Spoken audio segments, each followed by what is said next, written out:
श्रीमद् भागवत जी की तुलना अमृत से नहीं की जा सकती।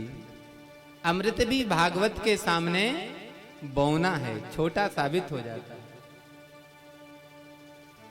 सुखदेव जी महाराज जब परीक्षित को कथा सुना रहे हैं, स्वर्ग से देवता आ गए, महाराज कथा हमको सुना दो, अमृत परीक्षित को पिला दो, विनिमय कर लो। एवं विनिमयो जाता, महाराज लेन देन कर लो, अमृत हमसे ले लो, कथा हमको दे दो। तब श्री सुखदेव जी ने कहा, देवताओं ये मुझे परीक्षित से पूछना पड़ेगा। परीक्षित से पूछा, बताओ राजन तुम अमृत का पान करोगे या कथामृत का पान करोगे? क्या पियोगे, कथा रूपी अमृत या स्वर्ग रूपी अमृत? परीक्षित ने कहा, गुरुदेव पहले आप मुझे दोनों की महिमा बताओ, अमृत की क्या महिमा और भागवत की क्या महिमा? तो सुखदेव जी कहते, राजन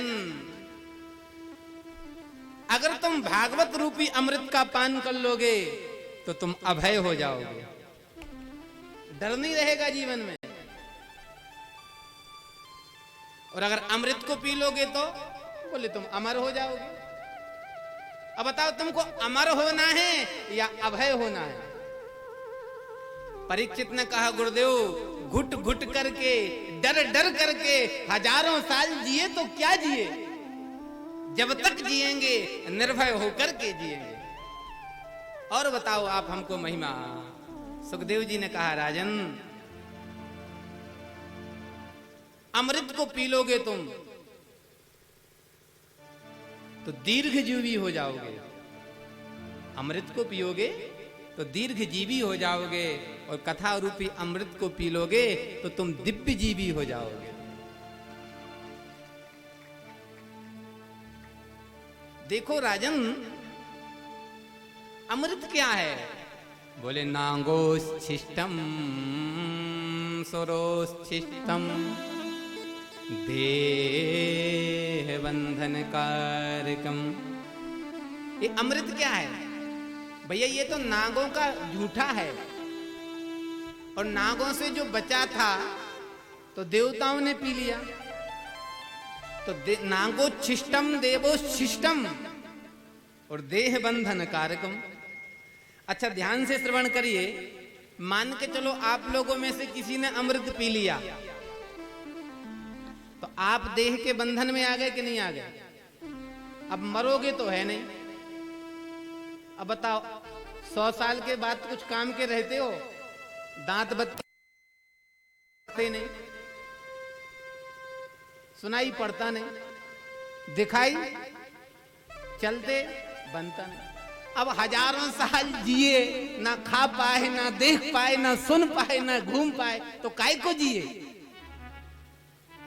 और महाराज सबसे बड़ी इस अमृत की कमी क्या है? बोले श्री राम विस्मारकम। ये जो स्वर्ग का अमृत है ये भगवान के भजन को बुला देता है। भैया अमृत को पीकर के देवता भगवान का भजन नहीं करते, क्या करते हैं? बोले अप्सराओं का नाच गान देखते हैं, भजन नहीं होता। और भागवत, बोले परीक्षित भागवत रूपी कथा अमृत का जो पान कर लेता है वह दिव्य जीवी हो जाता है, वह अभय हो जाता है, और श्री कृष्ण उसके हृदय में आकर के विराजमान हो जाते हैं। अमृत को पीने वाला भगवान को भूल जाता है, और भागवत रूपी अमृत का पान करने वाला भगवान को याद नहीं रखता, भगवान उसको याद रखते हैं। ये महिमा है कथा की। तो सुखदेव जी से परीक्षित ने कहा, गुरुदेव हम ये अमृत को नहीं पिएंगे, हम कथा को पिएंगे।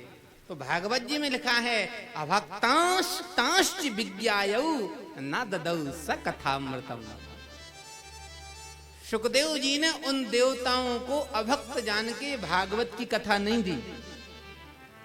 भैया जो भागवत की कथा देवताओं के लिए दुर्लभ है और हम लोगों को कितनी सुलभ है कि हमारे घर के आगे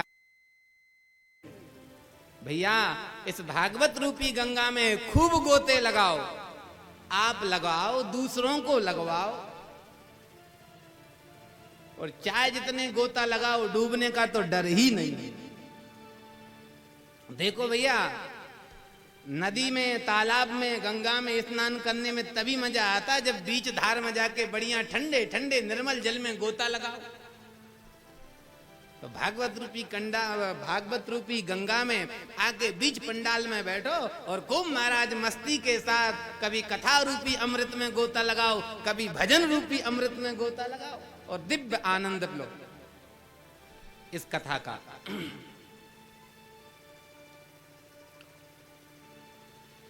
ऐसी सुंदर श्रीमद् भागवत की महिमा है। 6 अध्यायों में महात्म कहा गया है। सबसे पहले श्रीमद् भागवत की कथा किसने किसको कब सुनाई,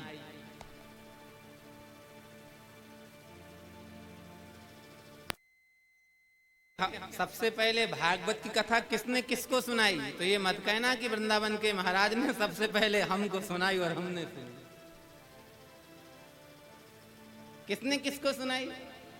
देखो भैया, वैसे तो साप्ताहिक क्रम से श्रीमद् भागवत की कथा सबसे पहले नारद जी के लिए सनकादि, सनत सनंदन, सनातन, सनत कुमार, इन चारों भाइयों ने सुनाई। सौनकादि महात्मा कहते गुरुजी थोड़ा रोको रोको। क्यों? बोले संयोगी कुत्र तई सहा, ये नारद जी और सनकादि मिल कैसे गए? क्यों? बोले लोक मुग्रह विक्तस्या नारदस्या स्थिरस्य च विधि स्रवे कुता प्रीति संयोगे कुत्र तई सह। महाराज जी ये दोनों मिल कैसे गए? क्यों? नारद जी को कहीं फुर्सत नहीं है बैठने की, नारद जी घूमते रहते हैं और सनकादि कहीं जाते नहीं, एक बैठता नहीं और दूसरा चलता नहीं। तो संयोगी कुत्र तई सह, ये मिल कहां गए, कैसे गए? पहले ये बताओ, कथा बाद में सुनाना। तो बोले ध्यान से सुनना महात्माओं। एक बार की बात नारद जी के मन में आया, चलो भैया अयम तुम पृथ्वीं यातो ज्ञात्वा सर्वोत्तमामिति पुष्करम च प्रयागम च काशी गोदावरी तथा। नारद जी के मन में आया कि मैं थोड़ा पृथ्वी लोग घूम के आते हैं। तो नारद जी कहां कहां गए? पुष्कर गए, काशी गए, गोदावरी गए, हरि क्षेत्र गए, कुरुक्षेत्र गए, श्रीरंग रामेश्वरम गए, बद्रीनाथ गए, सब जगह घूमने के लिए गए, लेकिन मनः संतोष कारकम, नारद जी के मन में संतुष्टि नहीं हुई।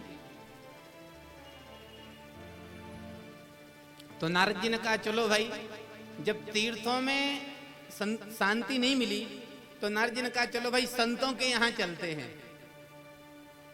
तो भैया गए थे संतों के यहां, संतों के यहां भी शांति नहीं मिली, क्या करें? बोले चलो अब गृहस्थों के यहां चलते हैं। तो सूत जी कहते हैं सौनकादि महात्माओं से कि महात्माओं, नारद जी गृहस्थों के यहां गए थे शांति के लिए, गृहस्थों के यहां तो क्रांति ही क्रांति नारद जी को मिली। महाराज जी क्या क्रांति मिली?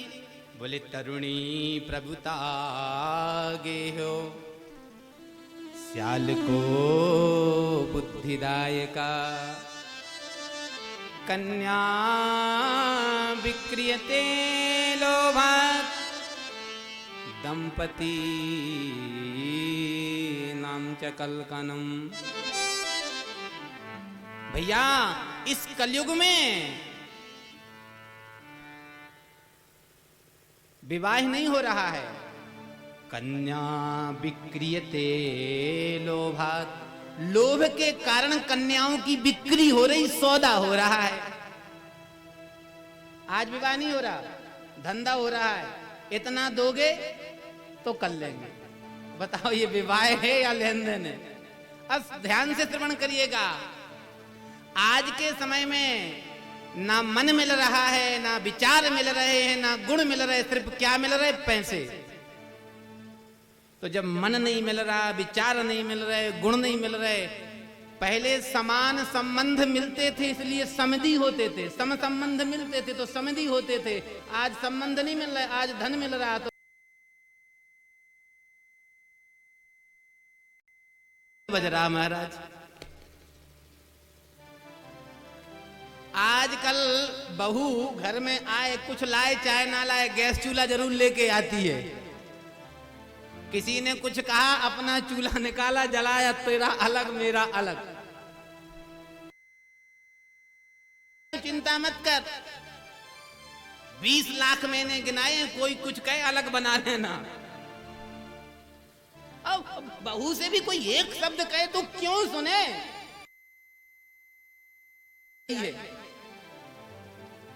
भैया ये जो संस्कृति में जो जी रहे हैं, ये पाश्चात्य संस्कृति है। विवाह कोई धन का विषय नहीं है, विवाह कोई लेन देन का विषय नहीं है, व्यापार विवाह और व्यापार में अंतर है राम जी। व्यापार किसी से भी किया जा सकता है, विवाह सबसे नहीं किया जा सकता।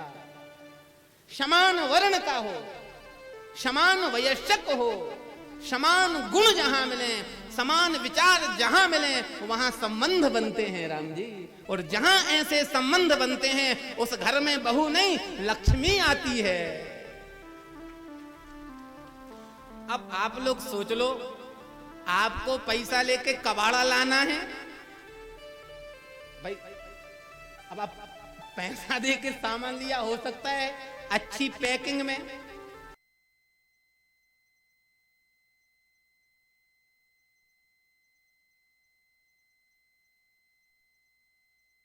बढ़िया पैकिंग के चक्कर में नारद जी के विक्रियते लोभात् दंपती नाम च कल्पनम तरुणी प्रभुता गेहे स्याल को बुद्धिदाय कहा। देखो आज के समय में क्या हो रहा है, तरुणी प्रभुता गेहे। घर में जो नई बहू आई है उसका तो सब सम्मान कर रहे, और जो 80 साल की बूढ़ी मैया एक साइड बैठी है उससे कोई नहीं पूछ रहा कि माँ जी को चाय मिली, नाश्ता मिला कि नहीं मिला, नई बहू ने नाश्ता किया कि नहीं किया, सब पीछे पड़े। तरुणी प्रभुता के। और राम जी एक और बड़ी बात यह है, भागवत जी में लिखा, मैं नहीं कह रहा हूं, स्याल को बुद्धिदाय कहा। आज के इस कलिकाल में सबसे सुंदर सलाहकार कौन? बोले साले साहब, स्याल को बुद्धिदाय का। इस कलिकाल की विडंबना देखो राम जी, घर के भाई से भाई नहीं और साले साहब से भाई साहब। घर के भाई से भाई नहीं कहेंगे। घर में जो 80 साल का बुजुर्ग बैठा है उससे नहीं पूछेंगे कि बाबा पिताजी ऐसा काम करना है, नहीं फोन लगाओ साले को, भाई साहब ऐसा कर लें या ना। उसने कहा डन, आपने कर दिया डन, फिर डना डन ही डन होता है, वो आगे कुछ नहीं होता। हमारे ब्रज में एक कहावत है, ब्रज में कहावत का, बोले दीवाल बिगाड़े आरो और घर बिगाड़े सारो। दीवाल को कमजोर करना है, अलमारी बनाते जाओ, अधिक अलमारी होगी दीवाल में दम नहीं होगी। और साले साहब का घर में आना अधिक हुआ, समझ जाओ खतरे की घंटी। क्योंकि श्रीमती जी सिंह नहीं बनी, डोलेंगी, डरेंगी काय को, भाई साहब रो जाते हैं।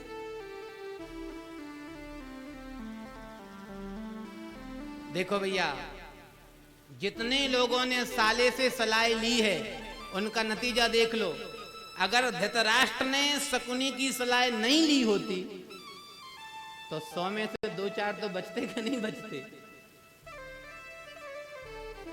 और एक बात बताऊं भैया,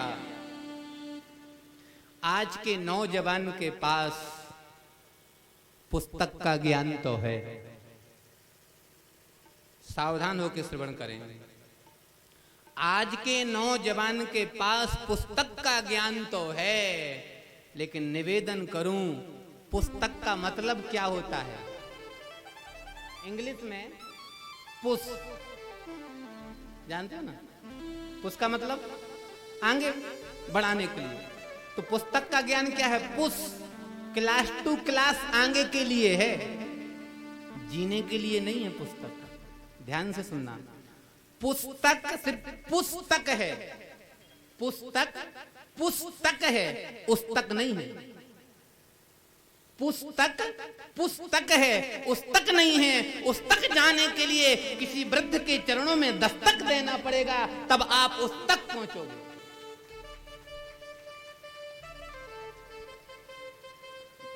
श्रवण करें, देखो, ये मैं मानता हूं भैया, जीवन में ज्ञान सब कुछ नहीं है, अनुभव बहुत कुछ है। ज्ञान होना अच्छी बात है, पर ज्ञान के साथ साथ अनुभव अत्यंत आवश्यक है।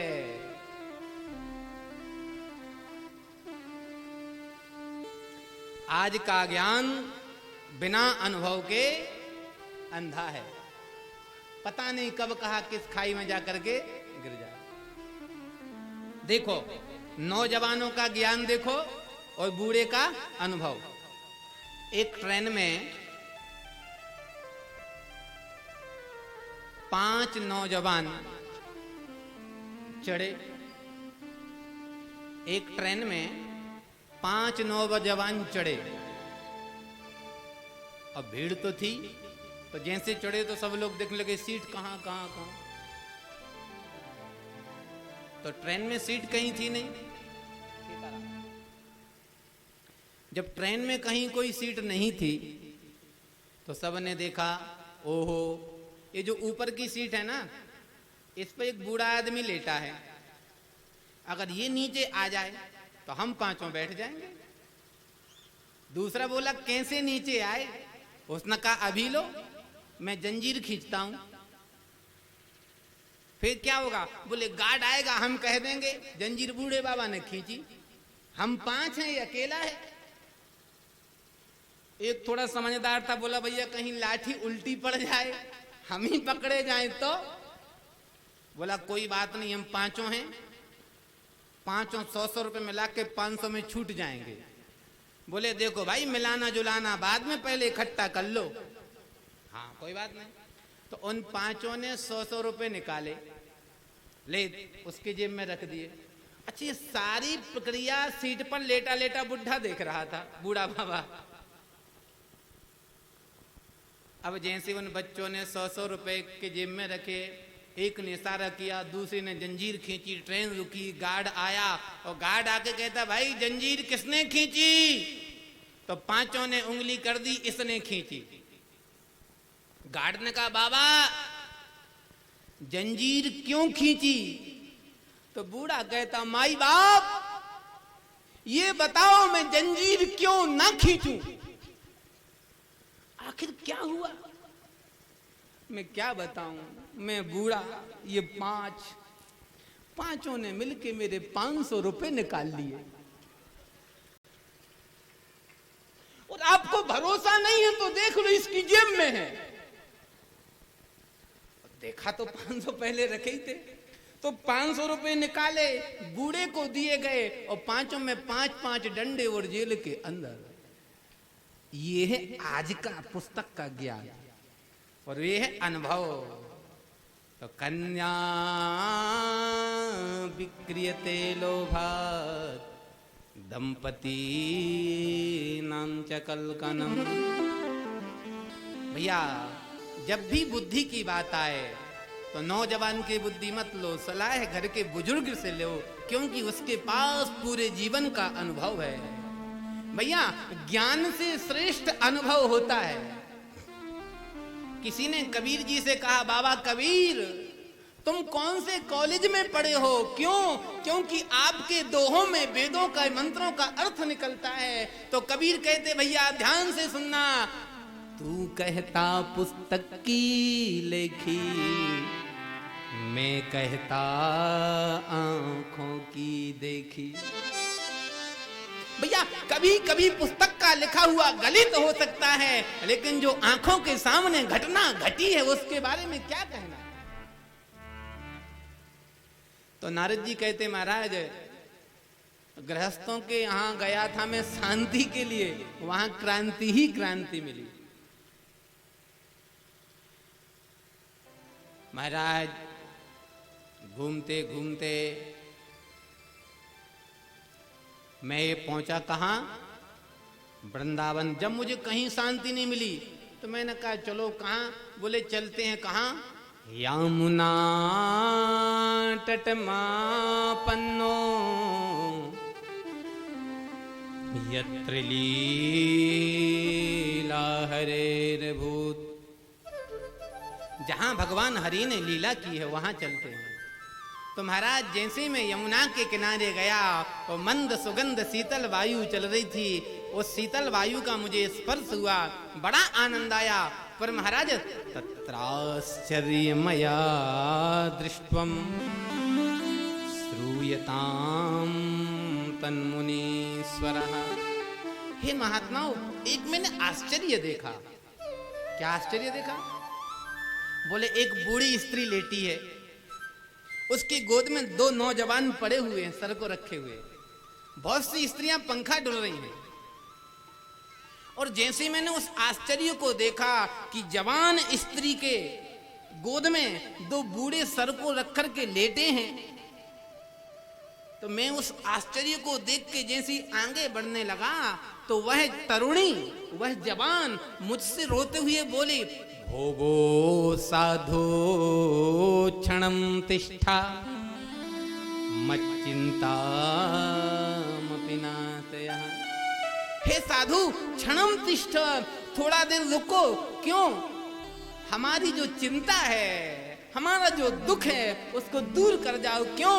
हमने सुना है कि संतों के दर्शन से दुख दूर हो जाते हैं। देवी आपका परिचय? तो उत्तरुणी कहती है, महाराज अहम, मेरा नाम अहम भक्ति रीति ख्यातौ इमं में तनयौ मतः। महाराज मेरा नाम भक्ति है। और ये जो दोनों बुढ़े तुम्हारी गोद में लेटे हैं सर रख के, बोले ये मेरे बेटे हैं ज्ञान वैराग्य। आपको दुख क्या है? बोले महाराज जी दुख मुझे इसी बात का है कि दुनिया में देखा गया है माँ 80 साल की, बेटा 40 साल के। यहाँ महाराज मैं तो 16 साल की हूँ और मेरे बेटे 80 साल के हैं। इससे बड़ी तकलीफ और क्या होगी? महाराज आप हमारी तकलीफ को दूर करे जाओ। नारद जी समझ गए ये जो दो बूढ़े कौन हैं? ज्ञान और वैराग्य, भक्ति के बेटे। ये बूढ़े क्यों हो गए?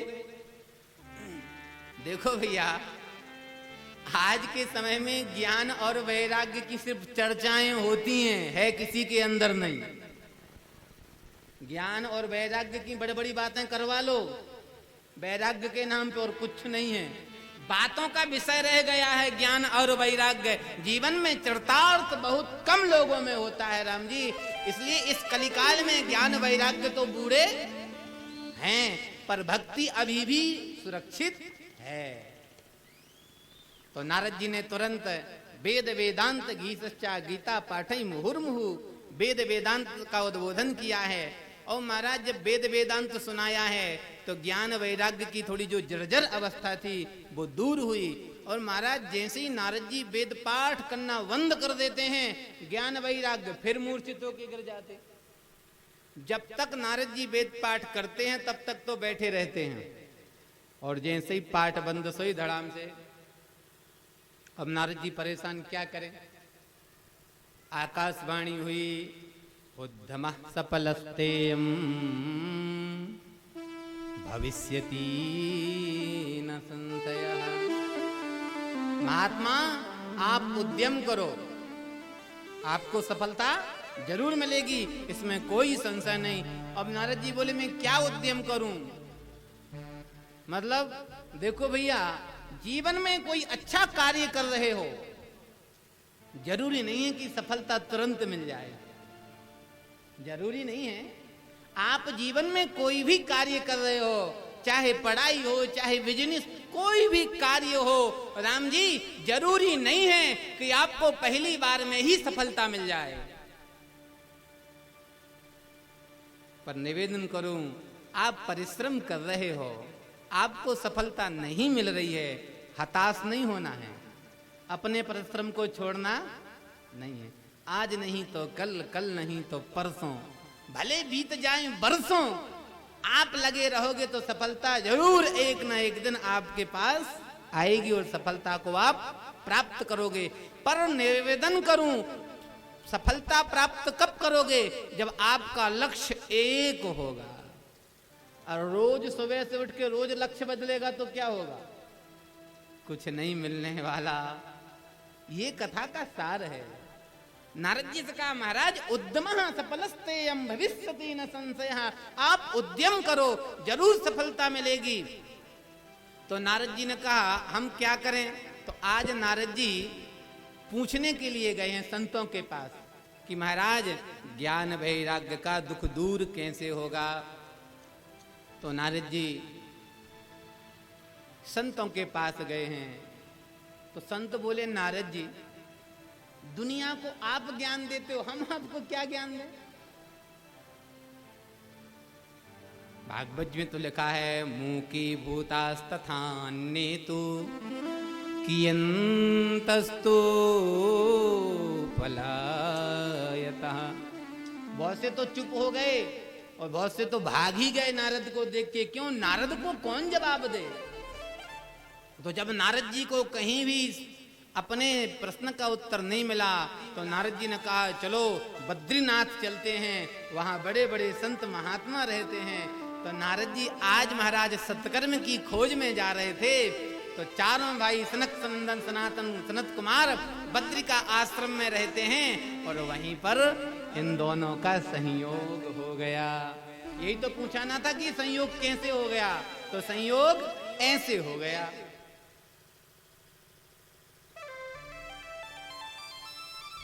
चारों भाई करते क्या हैं, देखो भागवत जी में लिखा है, हरिशरणम एवं ही नित्याम मेषाम मुखे बचा अतः काल समादृष्टा जरायुष्मान नवाध्यते।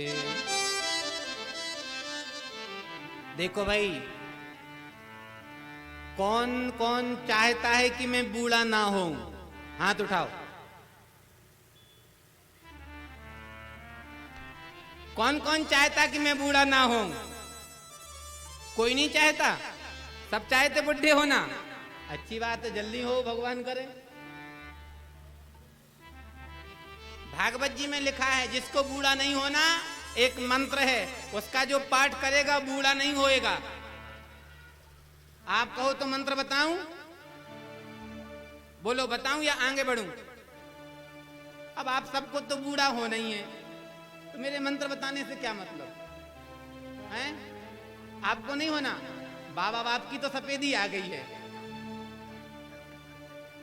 तो ध्यान से सुनो भैया, जिस व्यक्ति को बूढ़ा नहीं होना तो क्या करना चाहिए।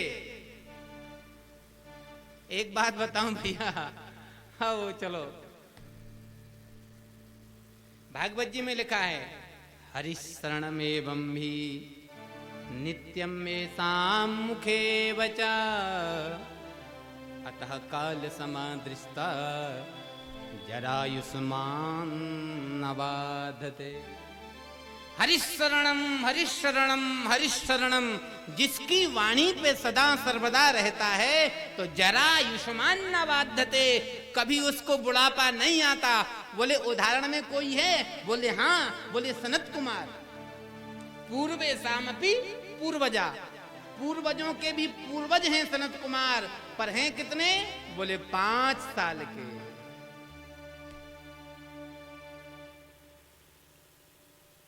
पंचहायन संयुक्ता पूर्वे सामपि पूर्वजः, पूर्वजों के भी पूर्वज हैं, पर रहते बरहमेश 5 साल के हैं। क्यों रहते हैं? कौन सी बूटी खा रखी है? आप लोग भी खा लो इस बूटी को। आजकल लोग चमनप्राश खाते हैं। भैया इस चमनप्राश को चाहे जितना खा लो, बुढ़ा होना ही पड़ेगा। फिर क्या करें? निवेदन करूं, जितने स्वाद से, जितने भाव से आप उस चमनप्राश को खाते हो, अगर उतनी श्रद्धा से नित्यपति बैठ के भगवान के नाम का कीर्तन कर लोगे राम जी, तो बुढ़ापा नहीं आएगा। और मैं कहता हूं बुढ़ापा आ जाएगा तो तन पर आएगा, मन तो जवान रहेगा ना। और शरीर को बूढ़ा होने दो, मन को तो जवान रखो, आपके हाथ में है। थोड़ा कीर्तन कर लिया जाए, बुढ़ापा भगा दिया जाए। तो चलो भैया थोड़ा देर के लिए बुढ़ापा भगाते हैं। तो सुनो भाई, बुढ़ापा बैठे बैठे नहीं भागता है। क्यों? ना तो बूढ़ा खड़ा हो सकता है, ना नाच सकता है। अब जितने बैठे रहेंगे मैं तो समझूंगा सब बुढ़े हैं, सब पे बुढ़ापा छाया है। और जो खड़ा हो गया तो समझ जाओ फुल जवानी है। मैं तो कहूं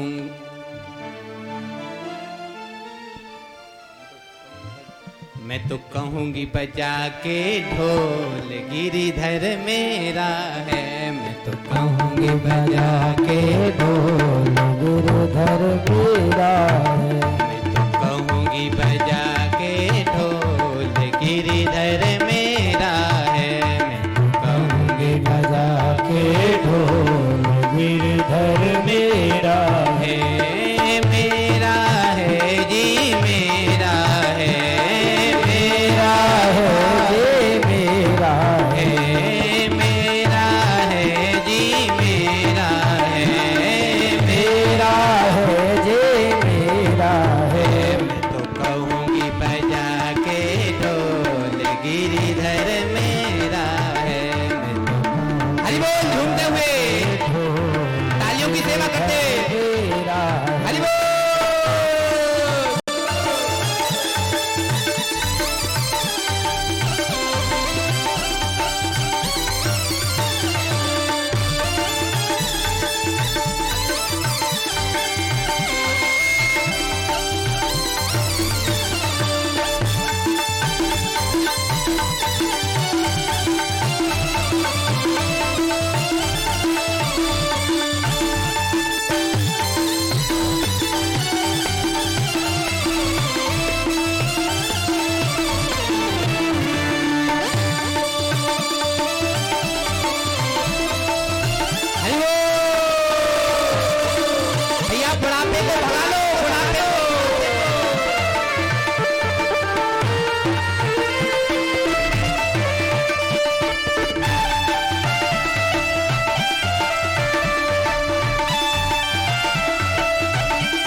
कहे सस्ता, कोई कहे महंगा, कोई कहे सस्ता, कोई कहे महंगा, कोई कहे सस्ता, कोई कहे महंगा, कोई कहे सस्ता।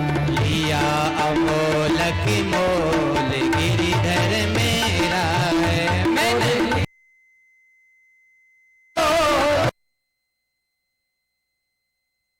लिया अमोलक मोल गिरिधर मेरा है, लिया अमोलक मोल गिरिधर मेरा है। बजा के ढोल गिरिधर मेरा है, बजा के ढोल गिरिधर मेरा है। श्री राधे।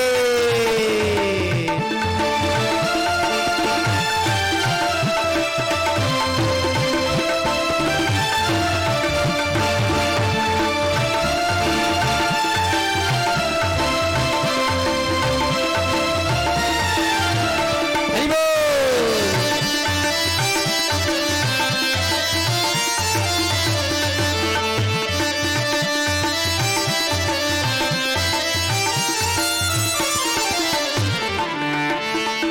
कोई कहे छोटा, कोई कहे मोटा, कोई कहे छोटा, कोई कहे मोटा, कोई कहे छोटा, कोई कहे मोटा, कोई कहे छोटा, कोई कहे मोटा। वो तो गोल मटोल गिरिधर मेरा है, वो तो गोल मटोल गिरिधर मेरा है। मैं तो कहूँगा बजा के ढोल गिरिधर मेरा है, मैं तो कहूँगा बजा के ढोल गिरिधर मेरा है। किस किस का है गिरिधर, किस किस का है, किसका है तो बोलो। मेरा है जी मेरा है, जी मेरा गाइए। है। मेरा है जी मेरा है, मेरा है जी मेरा है। कुछ लोग तो कह रहे हैं और कुछ लोग नहीं कह रहे, इसका मतलब आधों का है आधों का नहीं है। वास्तविकता और लोग सोच रहे हैं अगर मैं कह दूंगा कि गिरिधर मेरा है तो फिर पत्नी किसकी हो जाएगी, कहीं किसी और की ना हो जाए। भैया यहाँ बैठे हैं जो मान रखे हैं कि बेटा मेरा, घर मेरा, मकान मेरी, दुकान मेरा, परिवार मेरा, निवेदन करूं अंत में कोई नहीं आएगा, एक गिरिधर ही आएगा। अब बताओ कौन है आप लोगों का? अगर आपका मकान, दुकान, घर, परिवार, बच्चा होगा तो अंत में जो कहते मेरे पिताजी और वही कहेंगे जल्दी करो रात ना हो जाएगी तो बदबू आएगी शरीर से, कहेंगे कि नहीं कहेंगे? एक रात से अधिक घर में नहीं रखते हैं, जल्दी करो, बोले रिश्तेदार रह गए, बोले बाद में सम्मिलित हो जाएंगे। भैया संसार में केवल सच्चा नाता एक गोविंद से है और सारे नाते सिर्फ दिखावटी हैं। अब बताओ किसका है गिरिधर? तो सुनो, कहां से कह रहे हो आप लोग? यहां से या यहां से? कहां से कह रहे हो? यहां से या यहां से? ध्यान से सुनना, यहां की आवाज यहां तक, यहां की आवाज यहां तक और यहां की आवाज वहां तक। यहां की आवाज अब आप लोग मुंह से कहोगे तो पड़ोसी सुनेगा ज्यादा से ज्यादा, और यहां से कहोगे तो बोलो, आपकी बारी है। मेरा है जी मेरा है, मेरा जी मेरा। ऐसे नहीं गाइए सभी लोग, सब लोग। मेरा है जी मेरा है। हाथ उठाते हुए सभी लोग। मेरा है जी मेरा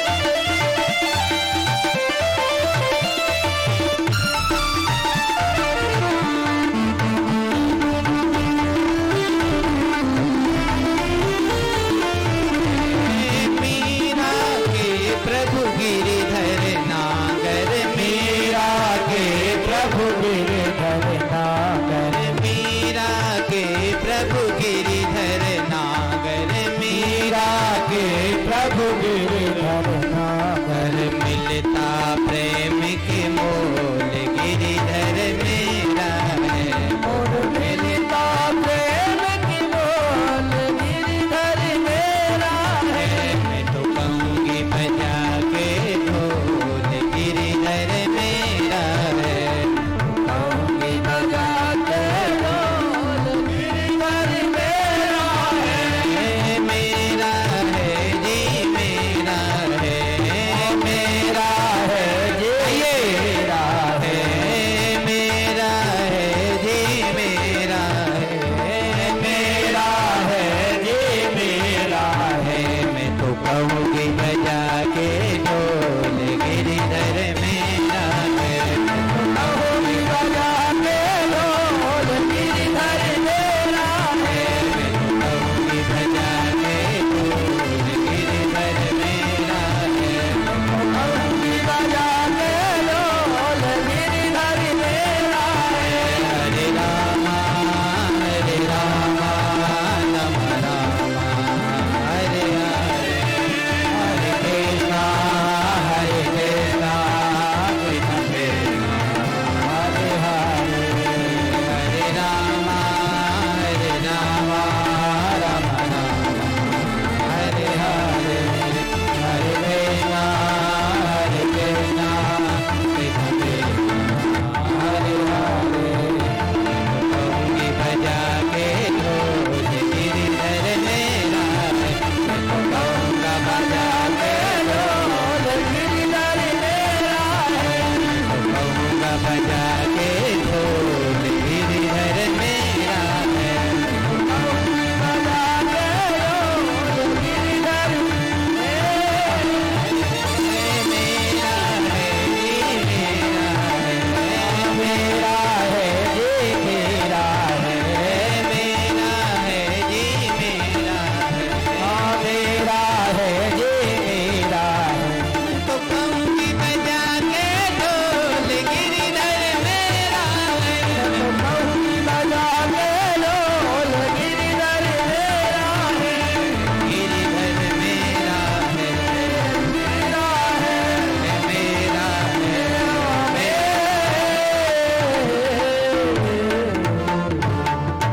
बोलो भक्तवत्सल भगवान की जय जय श्री राधे। जय जय श्री राधे।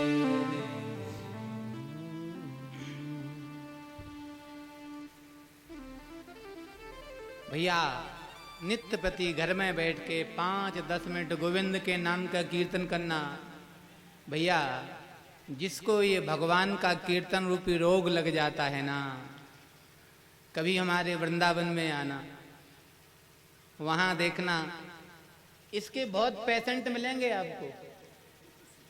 हाँ, गिरधर की बीमारी वाले हाथ उठा के बूढ़े बूढ़े हरे राम, अंग्रेज मंदिर में जाना हरे राम, जिनको खाने का सहूर नहीं अंग्रेज। देखो भैया, निवेदन करूं, जब तक हम भगवान से नहीं जुड़े तब तक संसार के साधन अच्छे लगते हैं, और जब तक ये संसार के साधन अच्छे लगते हैं तभी तक आप गोविंद से दूर हो। जिस दिन गोविंद आपको अच्छा लगने लग जाएगा उस दिन सारे साधन आपको अपने आप अच्छे नहीं लगेंगे। निवेदन करूं, वृंदावन में हम लोग पाश्चात्य संस्कृति को अपना रहे हैं और विदेशी हिंदू संस्कृति को अपना रहे हैं। महाराज पैंट शर्ट को छोड़ के धोती कुर्ता पहन रहे, तिलक लगा रहे, हाथ में माला, हरे राम का कीर्तन कर रहे हैं। कितनी हमारी संस्कृति का ह्रास हुआ है। भारतीय वेशभूषा नहीं है पैंट शर्ट। भैया पहले तो पुरुष ही पहनते थे, अब माताएं कहती हम कोई कम हैं क्या? जमाना मॉडर्न है। अच्छी बात है भैया, भागो इस आंधी में, पर ध्यान देना आंधी का कोई ठिकाना नहीं होता है भैया। चाहे जितनी दौड़ लगा लो, लौट के आना पड़ेगा हमको हमारी सभ्यता में ही, हमारी संस्कृति में ही। क्यों? क्योंकि पाश्चात्य देश थक गए हैं और यहां आकर उनको शांति मिलती है। और आज का देखो, ध्यान से सुनिएगा, आज के लोगों के पास साधन है, सुविधा है, पर शांति नहीं है क्या शांति? जितनी मौज मस्ती आपके पिताजी के पास थी, आपके पास है क्या? जितना खुश जब आप 2 रुपए मिलते थे उसमें थे, वो 2000 में होते हो क्या? जब छोटे से रहे होगे 2 रुपए कोई देता था तो महाराज क्या कहना, वो दिन ही अलग होता था 2 रुपए में। और आज चतुर्वेदी जी 2000 मिल जाए तो आम बात। तो साधन है, सुविधा है, पर अब सोच लो भैया, जब तक भागोगे, भागते भागते थक जाओगे, शांति नहीं मिलेगी, आनंद नहीं मिलेगा। फिर आनंद कहाँ? आनंद तो बस प्रभु के चरणों में ही मिलता है। नारद जी बोले प्रभु सनकादि में बहुत भागा, अब आपके पास आया, आप बताओ ज्ञान वैराग्य का दुख दूर कैसे होगा? तो बोले नारद जी, ज्ञान वैराग्य के दुख दूर करने के लिए आप श्रीमद् भागवत की कथा कराओ। भैया, जिस भागवत से ज्ञान वैराग्य का दुख दूर हो सकता है, तो फिर क्या आपका दुख दूर नहीं होगा? कोई शंका? कोई शंका नहीं। और महाराज कहां कराएं? तो सबसे पहली भागवत हो रही है साप्ताहिक भागवत। आयोजक कौन? श्री नारद जी, प्रधान जजमान। वक्ता कौन? सनकादि। बोले कथा कहां होना चाहिए? बोले देखो भैया, नदी तीरे तीर्थेषु, नदी का तीर हो, कोई तीर्थ हो, एकांत हो, कोई रम्य सुंदर स्थान हो। तो बोले कहां करें? बोले देखो महाराज, कथा ऐसी जगह होना चाहिए जहां पर सब लोग आ सके। तो नारद जी ने कहा दुनिया में कराऊंगा तो संत नहीं आएंगे, और पहाड़ पर कराऊंगा तो दुनिया नहीं आएगी। क्यों? बद्रीनाथ क्या पहाड़ है? सब तो जा नहीं सकते। तो बोले महाराज एक काम करो, अपन थोड़ा नीचे उतरते हैं और दुनिया वाले थोड़े आगे आते हैं, बीच में काम। देखो माताओं, अब तो खैर वो सिस्टम गया, लाइट जाती थी तो पहले दीपक जलाते थे, अब तो इन्वर्टर आ गया तो दीपक खत्म। अगर लाइट चली जाए और घर में एक दीपक हो, उजेला बाहर भी चाहिए भीतर भी चाहिए, तो क्या करें? देहली में जला दो, देहली में दीपक जला दो, दोनों तरफ उजाला हो जाएगा।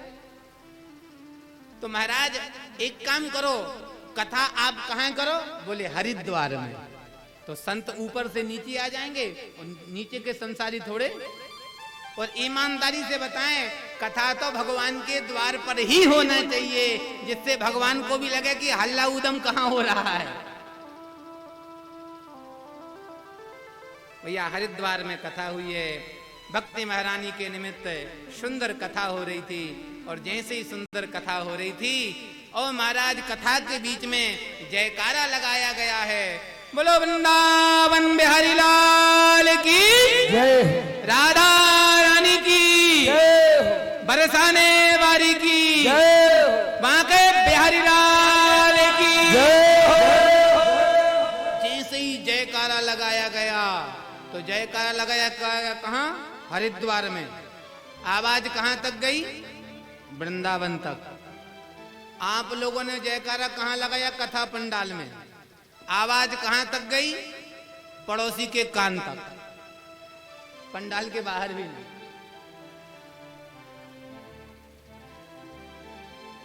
अब जयकारा में कंजूसी क्यों कर रहे हो? चतुर्वेदी जी, जयकारा पे कोई टैक्स है क्या? नहीं है। मैं समझता है थोड़ा लगता हो यहाँ पे तो लोग सोच रहे होंगे कि देना पड़ेगा। भैया कोई कर नहीं है जयकारा लगाने में, तो कोई खर्च नहीं हो रहा है। एक मैया की दूसरी मैया से लड़ाई है जाए, एक मैया की दूसरी मैया से लड़ाई है जाए, पूरा मोहल्ला जाग जाए। एक बार जयकारा में कंजूसी मत करना, पक्का? लगाओ जयकारा। वृंदावन बिहारी लाल की।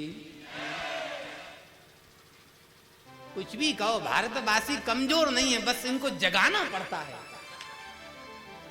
कमजोर नहीं है, आप लोग बहुत बलवान हैं। बस हो क्या गया, आप लोगों का बल हनुमान जी की तरह है। कोई जामवंत होना चाहिए जगाने वाला। देखो, जब समुद्र पार जाना है तो सब लोग असमर्थता जता रहे, मैं जा तो सकता हूं पर पाने में थोड़ा संशय है, कुछ संशय। सब लोग हनुमान जी से कहा तो हनुमान जी तो जब ये नहीं जा सकते तो हम क्या। अरे जामवंत जी ने कहा, कवन सो काज कठिन जग माही, जो नहीं हो ता तो तुम पाही, राम काज लगी तब अवतारा। तो सुनते भयऊ पर्वताकारा। अब जो हनुमान जी सहित जाने में महाराज संकोच कर रहे थे, जैसे ही उनके बल का वखान किया तो हनुमान जी कहते हैं, जामवंत में पूछूं तो ही बोलो जामवंत क्या करना है, लंका को उठा के समुद्र में डुबा दूं, रावण के सहित पूरी लंका को उठा लाऊं। जामवंत जी ने कहा, लो पहले जग नहीं रहे थे, अब जग गए तो कह रहे लंका ही पलट दूं, क्या करूं? बोले महाराज ये भारतीय एक तो उठते नहीं है, हिंदू उठता नहीं है, और जब उठता है फिर उठा ही देता है। बोले महाराज इतना मत उठो। कितना उठें? बस जाओ और जानकी का पता लगाओ और चले आओ। राम जी हनुमान जी बोले फिर तो फालतू ही हम गरज रहे थे। तो आप लोग हनुमान जी की तरह अपने बल को मत भूलो। और कोई बात नहीं, भूले थे तो हमने जगा दिया, पर निवेदन करूं अब 6 दिन तक इसको जागृत रखना, भूलना मत। और सुनो भैया, अगर कोई भूल जाए तो पड़ोसी को बता देना, ए भाई तुम कमजोर थोड़ी हो। हाँ? देखो एक बात बताऊं, हम ब्रजवासी हैं। हम क्या हैं? ब्रजवासी। हमको लटका हुआ मुंह अच्छा नहीं लगता, एकदम खिला खिला मौज मस्ती। अरे कोई टेंशन है क्या? कोई आफत आ गई? कथा में आए हैं महाराज, सारे टेंशनों को छोड़ के आए हैं। यहाँ आओ, एकदम मुक्त हो जाओ। और महाराज जब यहाँ से जाओ तो यहाँ की मस्ती ऐसी चढ़ी होनी चाहिए कि लोग पूछे कहाँ से आ रहे हैं। तो मस्ती में आकर के, इसलिए तो कहते हम लोग, अपनी धुन में रहता हूँ, राधे राधे कहता हूँ, अपनी धुन में रहता हूँ, राधे राधे कहता हूँ, राधे राधे राधे राधे राधे राधे राधे श्री राधे राधे राधे राधे राधे राधे।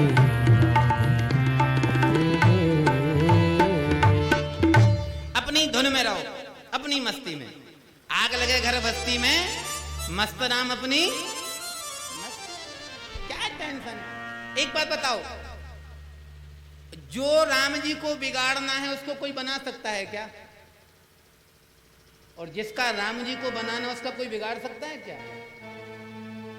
इसलिए भैया एक ही नियम कर लो, क्या? हम तो राम जी के राम जी हमारे, दुनिया वालों से हमको क्या लेना, क्या लेना। अपनी मस्ती में रहो और भाव से कथा को श्रवण करो। देखो भैया, आज तो कथा लेट हो गई और मैं ज़्यादा टाइम नहीं लगाऊंगा, बस थोड़ा समय और लूँगा, 20 मिनट का समय और लूँगा। 6 बजे 10-15 मिनट में 6 बजे कथा विश्राम करेंगे। कल से कथा का समय 1 बजे से 5 बजे तक। ठीक है, 12 बजे से बता रहे चतुर्वेदी जी। हाँ चतुर्वेदी जी, आपने सही कहा, जब 12 कहेंगे तब 1 बजे आएंगे। ये इंडिया है, यहां तो 1 घंटा जो लेट आता वो कहता मैं बिफोर हूं 5 मिनट। 1 घंटा लेट अपने आप को बिफोर बताता है। तो सही कहा आपने। कथा का समय कल से कितने बजे का है? नहीं, 11:30। जो भी हो तो समय से पधारना। क्यों? समय से आप आओगे तो हम समय से कथा सुनाएंगे। मैं इस पंडाल को सुनाने तो आया नहीं हूं, समय से पधारें, कथा का आनंद लेंगे। एक प्रश्न किया है यहाँ सोनकादी महात्माओं ने, महाराज जी भागवत की कथा को सुनकर के ज्ञान वैराग्य का दुख दूर हो गया, एक बात बताओ, क्या भागवत की कथा को सुन के किसी पापी का उद्धार हुआ है? भाई पुण्यात्मा का उद्धार हो जाए तो कौन बड़ी बात। तो महाराज सूत जी कहते हैं, सोनकादी महात्माओं आप पापी की बात करते हो। भैया भागवत की कथा को पापी नहीं महापापी भी सुन ले तो उसका उद्धार हो जाता है। पंचोग्र पापा छल छीद्म कारिणा क्रूरा पिशाचा इव निर्दयाश्च ब्रह्मस्व पुष्टा व्यभिचारकारिणः सप्ता हि यज्ञेन कलौ पुनन्ति ते। भैया पापी नहीं महापापी। और महापाप देखो, एक होता है पाप, एक होता है महापाप। पाप का प्रायश्चित्त है, महापाप का कोई प्रायश्चित्त नहीं। 5 प्रकार के महापापी होते हैं। मदरा का पान करने वाला पापी नहीं है, महापापी है। स्वर्ण की चोरी करने वाला पापी नहीं, महापापी है। वैश्या के साथ, पराई स्त्री के साथ संसर्ग करने वाला पापी नहीं है। मांस का भक्षण करने वाला पापी नहीं है। धोखा देने वाला पापी नहीं है। भाई के धन को हरने वाला पापी नहीं है। पुण्यात्मा आजकल तो वही बुद्धिमान है जो भाई के धन को हर लेता है। भैया ये सब महापापी की श्रेणी में आते हैं। अगर ऐसे महापापी भी भागवत की कथा सुन ले तो उसका उद्धार हो जाता है। अरे भैया इतनी पापी में पाप करने की सामर्थ्य नहीं है, क्षमता नहीं है, जितनी भागवत जी में कल्याण करने की क्षमता है। कोई उदाहरण बोले? हाँ बोले, तुंगभद्रा नदी के तट पर एक आत्मदेव नाम के पंडित जी रहते हैं। उनकी पत्नी का नाम श्रीमती धुंधली देवी। पंडित जी के पास सब कुछ है पर बेटा नहीं है।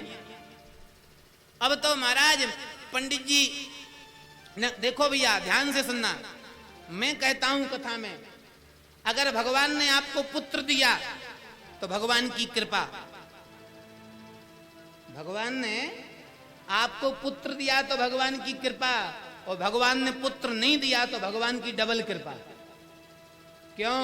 जितना आप पुत्र के लिए रोते हो, मरे जाते हो, इतना गोविंद के लिए रो करके देखो। निवेदन करूं, अंतिम क्षणों में पुत्र काम में आए चाहे ना आए, पर मेरा कन्हैया जरूर काम में आता है। कथा माधवदास बाबा की। भैया माधवदास बाबा ने जीवन में कन्हैया को अपना पुत्र माना है, और जब जीवन के अंतिम क्षण आए तो बाबा बीमार हो गए शिवरंजनी। और जैसे ही बाबा बीमार हुए तो बाबा बिस्तरों में मलमूत्र कर लेते हैं। और जब बाबा बिस्तर में मलमूत्र कर लेते हैं तो क्या देखते हैं? सुबह बिस्तर साफ हो जाता है।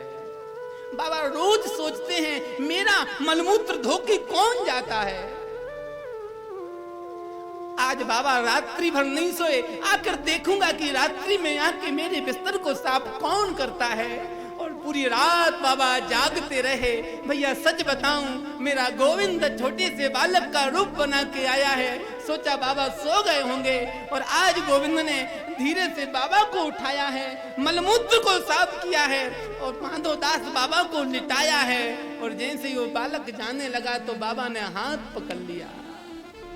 कौन हो, अपना परिचय दो। उस बालक ने कहा बाबा आप मुझसे परिचय मत लो। क्यों? मुझसे परिचय ले लोगे तो फिर बिस्तर साफ नहीं करा पाओगे। बाबा ने कहा चाहे जो हो जाए, बताओ तुम कौन हो। जब बाबा पीछे पड़ गए तो बालक कहता बाबा मैं कोई और नहीं, मैं तुम्हारा कनुआ कन्हैया हूं। और जैसे ही कहा बाबा रो पड़े, नाथ आपने मेरा मलमूत्र साफ किया आपने। भगवान बोले बाबा एक बात बताओ, तुम मुझे क्या मानते हो, अपना बेटा ना? तो सच बताऊं बाबा, अगर आज आपका बेटा होता तो बुढ़ापे में आपकी सेवा करता या नहीं? बाबा रो पड़े, नाथ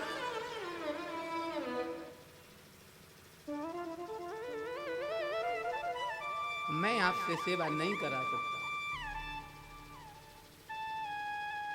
भगवान कहते बाबा आपने मुझे पुत्र माना है और पुत्र का धर्म है पिता की सेवा करना, इसलिए मैं करूंगा। तो बाबा कहते मैं सेवा अब नहीं करा सकता। गोविंद इससे अच्छा है कि मेरे प्राणों को ले लो, मुझे उठा दो। भगवान कहते बाबा अभी तुम्हारा 14 दिन शेष बचा है। तो बाबा कहते लाला तुम मेरे भोग को काट नहीं सकते हो। भगवान ने कहा देखो बाबा ये मेरा नियम है, अवश्यमेव भुक्तव्यम कृतः कर्म शुभा शुभा। प्रत्येक व्यक्ति को अपने कर्मों का फल भोगना ही पड़ता है। और देखो बाबा आपके 14 दिन शेष बचे हैं, ये आपको भोगने पड़ेगा। लेकिन आपने मेरी भक्ति की है तो बाबा भक्ति के प्रताप से आपकी जो 14 दिन की बीमारी है मैं लेता हूं। और आज भगवान ने माधव बाबा का मोक्ष कर दिया। और निवेदन करूं आज भी मेरे कन्हैया 14 दिन तक बीमार रहते हैं बाबा की याद में। ये कन्हैया कोई और नहीं है भैया, हमारे जगन्नाथ प्रभु हैं। जगन्नाथ जी 14 दिन रोज हर साल बीमार होते हैं, कलेवर बदलता है। किसकी? माधवदास की याद में। जिसका एक बार गोविंद से संबंध हो जाए राम जी, उसके जैसा निर्वाह संसार में कोई कर ही नहीं सकता। तो भैया पुत्र के लिए मत रो। देखो आज पंडित जी के यहाँ पुत्र नहीं है, रो रहे हैं एक पुत्र हो जाए, एक पुत्र हो जाए। और अभी रोएंगे कि ऐसा पुत्र क्यों हुआ। पंडित जी ने सोचा ऐसे जीने से क्या जीना, इससे अच्छा तो मर जाना। जंगल में जाते हैं, बैठे बैठे रो रहे थे। एक महात्मा ने कहा कथम रोदसी विप्रत्वम काते चिंता बलियसी। आप क्यों रो रहे हो, रोने का कारण क्या है? तब महाराज पंडित जी बताते हैं किम ब्रेवी में, मैं क्या बोलूं। पूर्व पापेन संचितम, मैं अपने पूर्व के पापों को भोग रहा हूं। आखिर कारण क्या है?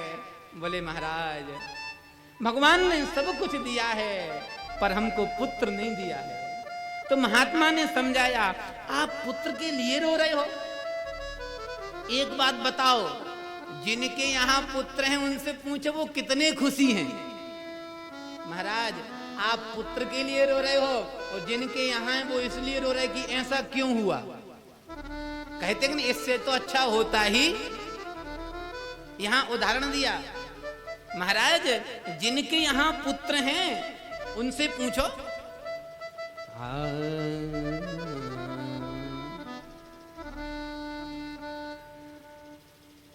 चित्र के तुर्गता कष्टम विधि लेख विमार्जिता। चित्रकेतु नाम के राजा का एक पुत्र हुआ, क्या हुआ? दुख ही मिला। सगर के 60,000 हुए, क्या हुआ? दुख ही मिला। राजन भगवान का भजन करो।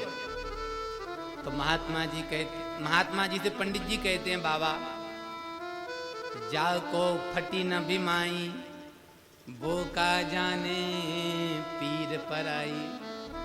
आप महात्मा हो, आप गृहस्थ होते तो आपको पता चलता। गृहस्था ही सरसो लोके। महाराज घर के जैसा सरस तो कुछ है ही नहीं। जिस घर में बच्चे की किलकारी ना गूंजे वो कोई घर है? वो तो नरक है। जब ये रो रहे थे बार बार तो महात्मा ने कहा, पंडित जी मैंने अपने ध्यान से देख लिया है कि एक जन्म की तो छोड़ो, सप्त जन्मा बदितभा पुत्रो नैव च नैव च। 7 जन्मों तक आपके यहाँ पुत्र नहीं है। अब तो पंडित जी ने पैर पकड़ लिए, बोले महाराज जो 7 जन्मों की देख सकता वो पुत्र भी दे सकता है। और अगर आज आपने पुत्र नहीं दिया तो पत्थर पर सर पटक के मर जाऊंगा, ब्रह्म हत्या आपके माथे लगेगी। महात्मा बोले अच्छे फंसे, किसी के बारे में ज्यादा कुछ नहीं बताना चाहिए, नहीं तो आफत मोल आ जाती है।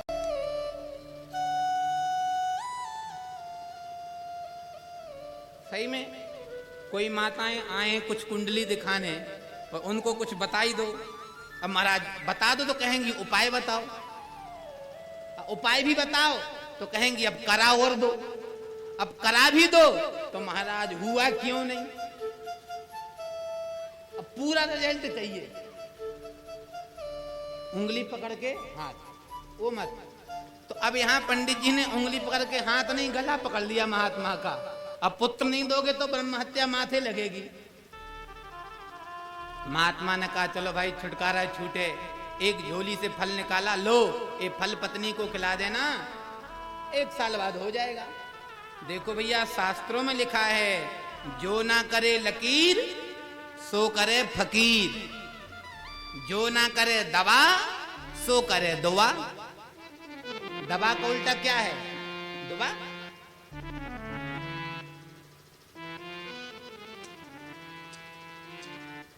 अब तो महाराज पंडित जी गए हैं, देवी इस फल को खा लो, भगवान की कृपा से तुम्हारे यहाँ भी पुत्र होगा। पर इनकी पत्नी थी कौन? धुंधली देवी, जो अपनी ही धुन में, कोई क्या कह रहा कोई फर्क नहीं, अपनी धुन में मस्त। मस्त राम मस्ती में आग लगे घर, बस्ती में कोई मतलब नहीं। ठीक है स्वामी रख दो, घर का गृह कार्य निपटा लूं फिर खा लूंगी। पंडित जी तो चले गए बेचारे पंडिताई करने।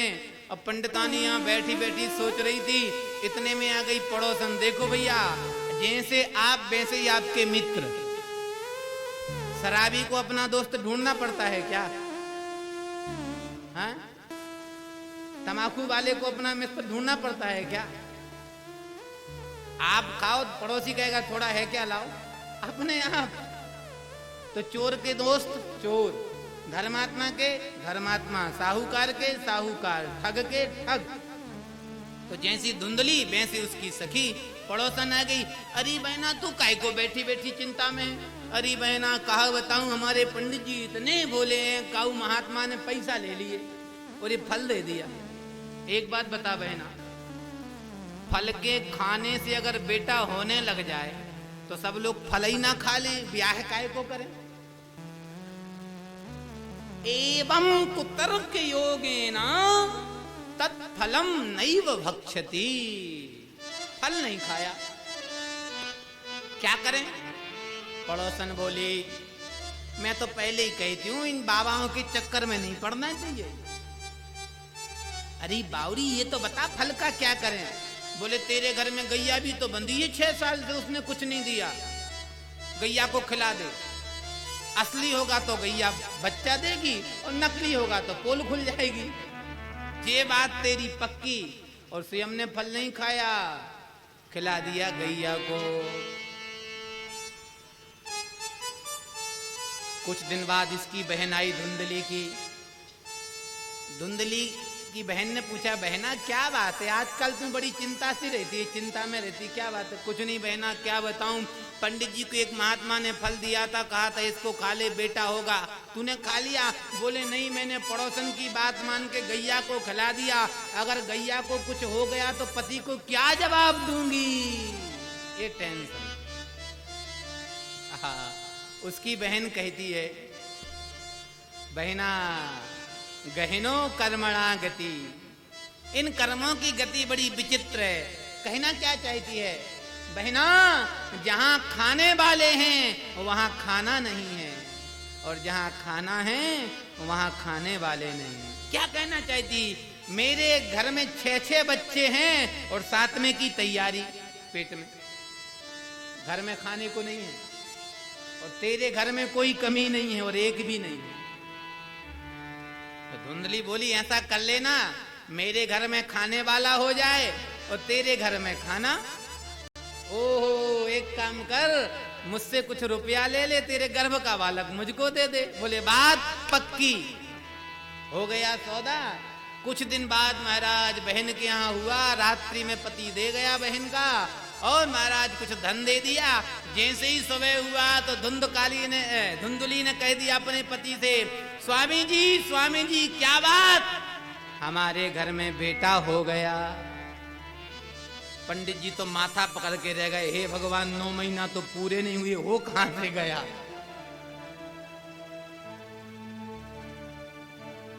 पंडित जी ने कहा, देवी ये कैसा बालक? अब बात करने में तो होशियार थी। बा महाराज, आप शंका कर रहे हो संत की प्रसादी पे, भाई प्रगट कृपाला। संत की प्रसादी 9 महीना नहीं देखती न 6 महीना, वो तो कब कृपा कर जाए कोई पता नहीं। पर पंडित जी बोले, देवी ये कृपा कुछ ज्यादा नहीं हो गई?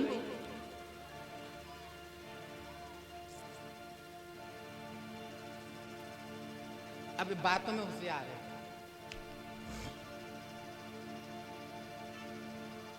अब तो महाराज पंडित जी ने कहा, देखो देवी,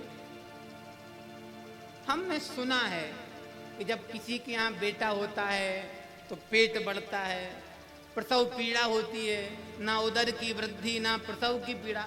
क्या महाराज तुम संत भगवान की प्रसादी पे शंका कर रहे हो?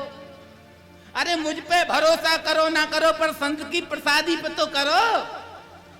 बेचारे पंडित जी बोले वाले संत की प्रसादी पर उनकी कृपा को मान करके भरोसा करके ब्राह्मणों को बुलवाया, और ब्राह्मणों से कहा, महाराज जात कर्म संस्कार कराओ।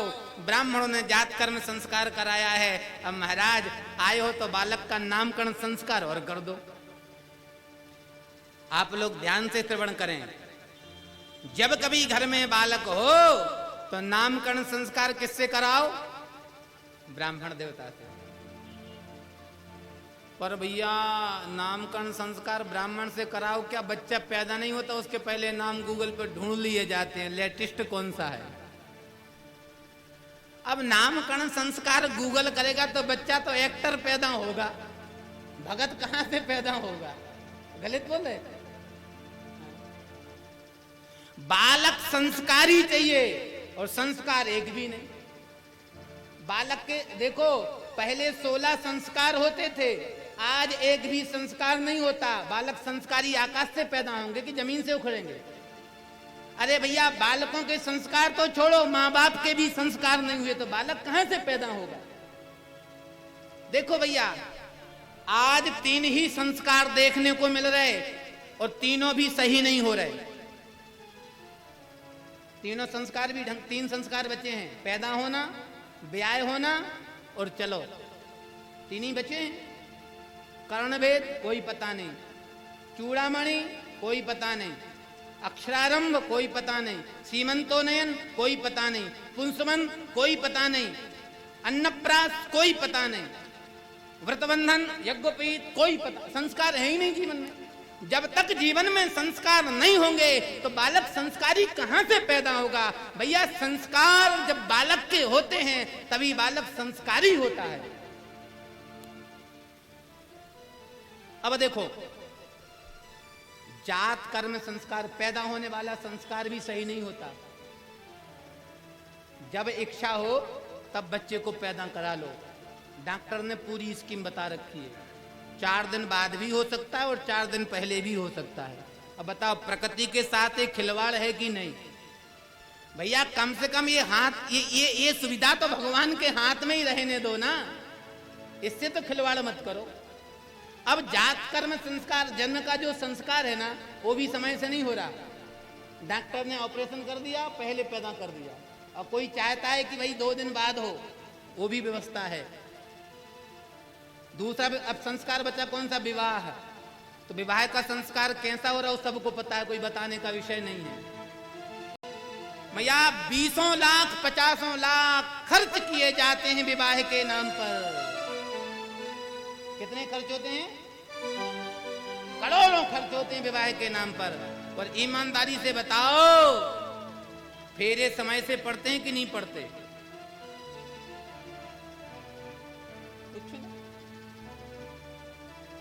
विवाह भी संस्कार ढंग से, जब पैदा भी बच्चा नहीं हुआ संस्कार से, विवाह भी संस्कार से नहीं हुआ, अब उसकी संतान कितनी संस्कारी होगी? कितनी संस्कारी होगी? निवेदन करूं, आप लोग कथा को सुन रहे हो, अपनी संस्कृति को मत खो। अगर संस्कृति से खिलवाड़ करोगे असंस्कारी बालक पैदा होंगे। महाराज ध्रुव और प्रहलाद आप जैसी माताओं की कोख से पैदा हुए हैं, आकाश को फाड़ के नहीं हुए हैं। रहीम, कबीर, रैदास जी इन्हीं माताओं के गर्भ से पैदा हुए हैं। बस संस्कारी होना चाहिए माँ बाप को। आज का विवाह सिर्फ वासना का रह गया है। ध्यान से सुनना, विषय वासना की सुख के लिए विवाह हो रहा है। गृहस्थ जीवन किस लिए है? वासना के लिए ना राम जी, गृहस्थ जीवन उपासना के लिए है। जब गृहस्थ माँ बाप उपासना करते हैं तब भगवान राम प्रकट होते हैं। राम कृष्ण को पैदा करने वाली कोई दूसरी थोड़ी है, माताएं ही तो हैं। ये पुरुष वर्ग ही तो महाराज वसुदेव बने हैं, यही तो दशरथ बने हैं। आज भी भगवान जन्म लेना चाहते हैं, पर भगवान को मैया यशोदा देवकी जैसी संस्कारी मां नहीं मिलती है। महाराज दशरथ जैसा राम को पिता नहीं मिलता है, ना आज भी भगवान का अवतार हो जाए। अब महाराज कोई, अब यहां सरासर झूठ बोली गई। नामकरण पंडित जी ने करवाया और महाराज जैसे नामकरण संस्कार हुआ तो ब्राह्मणों ने कहा, पंडित जी महाराज बेटे का नाम पिता के नाम से रखा जाता है, नियम है वेद का, शास्त्र का।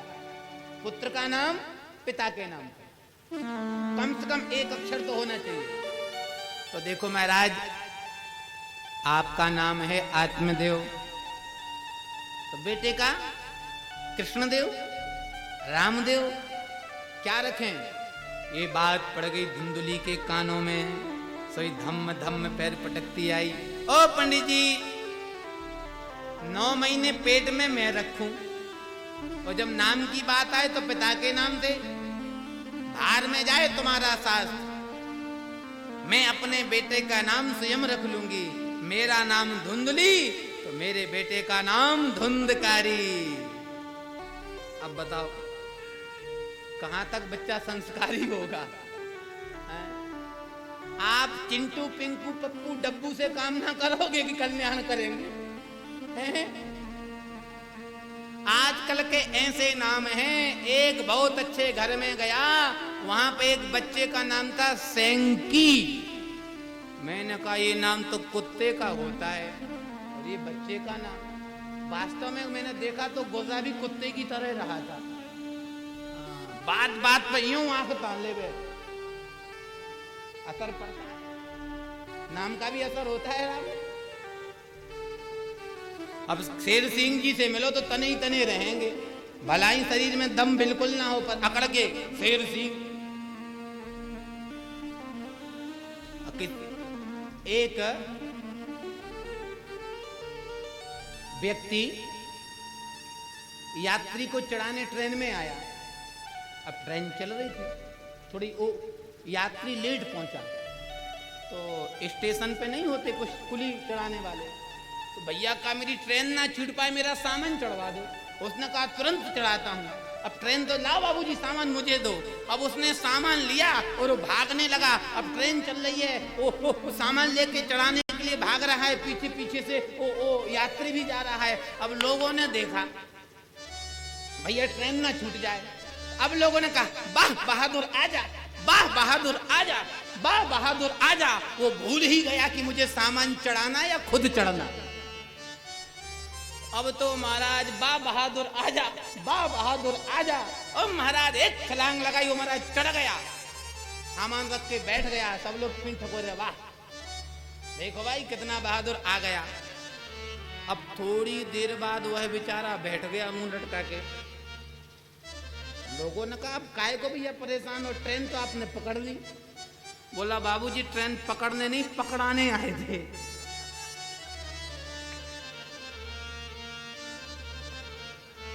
जिसको चढ़ाना था वो तो रह ही गया। ये है आजकल के बहादुरों की स्थिति, नाम नाम से फर्क पड़ता है। राम जी वो भूल गया बहादुर। ऐसी बहादुरी नहीं करना है भैया। कथा को तो बहुत 6:15 बज गए हैं, मैं कथा को शॉर्ट में करता हूँ और कल कथा को जो बचेगी पूरी करेंगे। एक बात बताऊं, आप लोग खाने में बहादुर मत बनना। 6 दिन के बाद अभी कोई खाने में बहादुर, कोई सोने में बहादुर, कोई लड़ने में बहादुर, कोई कमाने में बहादुर। ईमानदारी बताऊं, सच्चा बहादुर जो है जो इस शरीर से भगवान को प्राप्त कर ले। तो अब मुझे ये देखना है कि इतनों में कथा सुनने में कौन बहादुर। महाराज धुंधकारी का मां ने नाम रख दिया, यथा नाम तथा गुणा। एक निवेदन करूं, जिसके यहाँ एक संतान होगी उसके बिगड़ने के चांस 99% पक्के हैं। जिसके एक संतान होगी, क्यों? पिताजी ने कुछ कहा तो मैया कहेगी अरे एक ही तो है। और कभी मैया डांटेगी तो बाप क्या कहेगा, अरे देवी क्या कहती हो, एक ही तो, करने दो, खर्च कितना करेगा।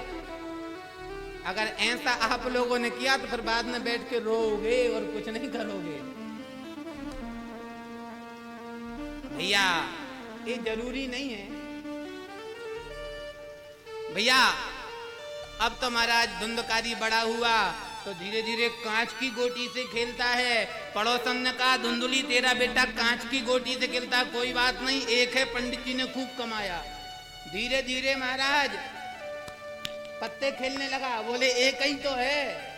अब ध्यान देना, एक दोष जीवन में आ जाए जिसके, सारे दोष अपने आप आते, बुलाने नहीं पड़ते। अब जैसे पत्ते खेलने लगा तो क्या थोड़ा लगाने लगा, 10, 5, 20, 25, 50। अब जुआ खेलने लगा तो अब जब हारता है तो क्या होता है, टेंशन। तो फिर पीता है गम भुलाने को। देखो मजे की बात यह है, लोग कहते हैं पीता हूं गम भुलाने को। भैया तू तो अपने गम भुलाने को पीता, पर तेरे गम के भूलने के चक्कर में पूरा घर गमगमा जाता है। तू अपना गम भूले चाहे ना भूले, पर पूरा घर टेंशन में आ जाता कि पी के आ गए। ये गम को नहीं भुलाता, गम को बढ़ाता है। देखो एक से दूसरा रोग आ गया, अब जुआ आया अपने आप। और भैया जब मदरा का पान करेगा, जुआ को खेलेगा तो पैसा तो पर्याप्त मिलेगा नहीं, तो चोरी तो मजबूरी हो जाएगी करना। हो जाएगी कि नहीं हो जाएगी? तो भैया जब व्यक्ति चोरी करेगा, नशा करेगा, तो फिर बताओ और कोई काम बाकी रहेगा? उसका खान पान तो बिगड़ ही जाएगा। मांस तो विषय अलग है। राम जी एक जीवन में दोष, निवेदन करूं एक छोटी सी कथा को ध्यान से सुनो। एक चोर को फांसी की सजा हुई।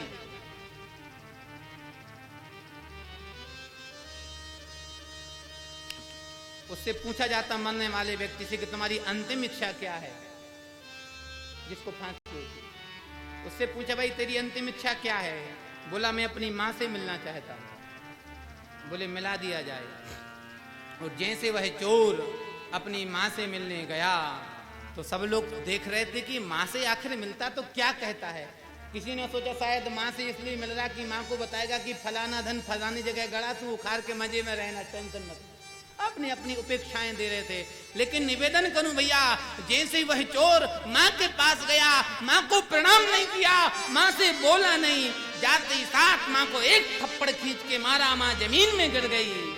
और जैसे मां जमीन पर गिरी और रोते रोते कहता, मां तुम मुझसे पूछ कि मैंने तुझे थप्पड़ क्यों मारा, पूछ मुझसे मैंने तुझे थप्पड़ क्यों मारा। मां ने कहा बता बेटा तूने मुझे थप्पड़ क्यों मारा। तो बालक कहता, मां जिस दिन मैंने जीवन में पहली चोरी की थी, अगर तूने मुझे थप्पड़ मारा होता तो आज ये नौबत ना आती। जीवन में बालक पहली गलती करे तुरंत दंड दो, जीवन में गलती नहीं करेगा। अगर आपने पहली गलती हंसी में निकाल दी तो बालक हाथ से निकल जाएगा। आज धुंधकारी हाथ से निकल गया, वैश्यावृत्ति करने लगा, महाराज जो नहीं करना चाहिए करने लगा। पिता को पता चला, घर छोड़ के चले गए हैं। अब महाराज धुंधकारी ने माँ से कहा मैया पैसा लाओ। धुंधली कहती तूने सब तो खर्च कर दिया। बोले झूठ मत बोलो, और माँ को मारा है, कुआं में कूद के धुंधली मर गई है। धुंधकारी महाराज प्रेत बना है। आखिरी में जाके गोकर्ण की कृपा से भागवत की कथा को सुना करके और महाराज धुंधकारी का उद्धार हुआ है। ऐसे महापापी का भी उद्धार होता है भागवत की कथा को सुनने से। मुझे नहीं लगता कि इसमें कोई इतना बड़ा पापी होगा। क्यों? इतना बड़ा पापी होता तो कथा पंडाल में आता ही नहीं, कहीं बैठा होता। तो आप लोग तो बड़े परम भक्त हैं, तो आप लोगों का उद्धार पक्का है। कल कथा में समय से पधारना, भगवान नाम का थोड़ा कीर्तन कर लें, आरती और प्रसाद।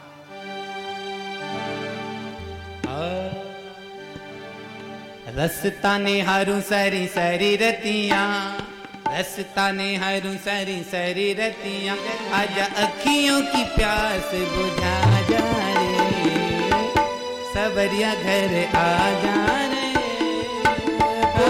घर आ जा रे, सबरिया घर आ जा रे, गोपाल घर आ जा रे। रसतानी हारू सारी सारी, रसतानी हारू सारी सारी रतियां, रसतानी हारू सारी सारी रतियां, रसतानी हारू सारी सारी रतियां, आजा अखियों की प्यास बुझा जा रे, सबरिया घर आ जा रे, गोपाल घर आ जा रे,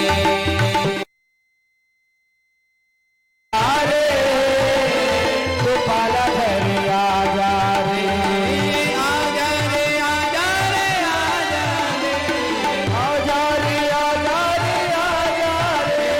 आ जा रे, आ जा रे, आ जा रे, आ जा रे, आ जा रे, आ जा रे, आ जा रे, आ जा रे, आ जा रे।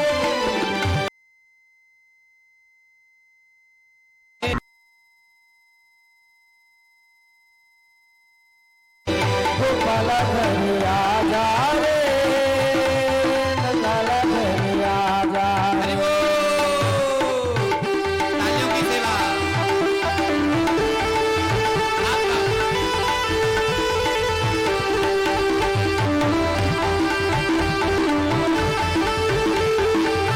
आखिरी है ढूंढते हुए।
भगवान की जय। आरती के सम्मान में सभी लोग खड़े हो जाएं और कल से कथा में समय से पधारें। हाँ भैया आरती नीचे से यहीं से दे दो आप लोग करते 2 जला लिया करो ठीक है? हाँ 2 नीचे दे दो, एक नीचे दे दो। एक थाली माताएं ले लेंगी, एक थाली पुरुष वर्ग। इस साइड पुरुष आ जाएं, यहाँ सामने माताएं। परीक्षित जी ऊपर से ठीक है, देख कोई बात नहीं। कथा के जो यजमान हुआ करें वो ऊपर से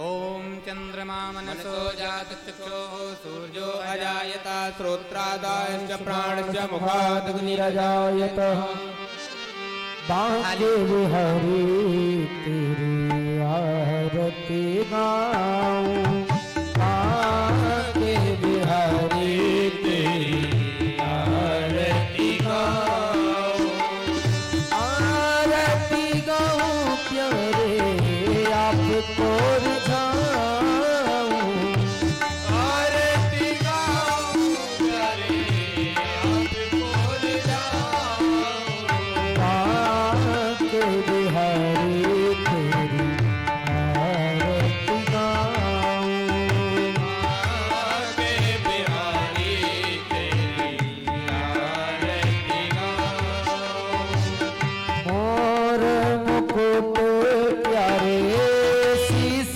पे सोहे, मोर मुकुट प्यारे शीश पे सोहे, प्यारी बंसी मेरो मन मोहे, प्यारी बंसी मेरो मन मोहे, एक छवि में बल जाऊं, बाके बिहारी तेरी आरती गाऊं, चरणों से निकली है गंगा जी प्यारे, चरणों से निकली है गंगा जी प्यारी, पावन करती दुनिया सारी, पावन करती दुनिया सारी, उन्हें चरणों में शीश झुकाऊं, बाके बिहारी तेरी आरती गाऊं, व्यास दास के नाथ आप हो, व्यास दास के नाथ आप हो, सुख दुख जीवन प्यारे साथ आप हो, सुख दुख जीवन प्यारे साथ आप हो, हे चरणों में बल जाऊं, बाके बिहारी तेरी आरती गाऊं, सिर हरदास जी के प्यारे तुम हो, श्री हरिदास के प्यारे तुम हो, मेरे मोहन जीवन धन हो, मेरे मोहन जीवन धन हो, प्यारे छवि तेरी मन में बसाऊं, बाके बिहारी तेरी आरती गाऊं, आरती गाऊं प्यारे आपको रिझाऊं, आरती गाऊं प्यारे आपको गाऊं, बाके बिहारी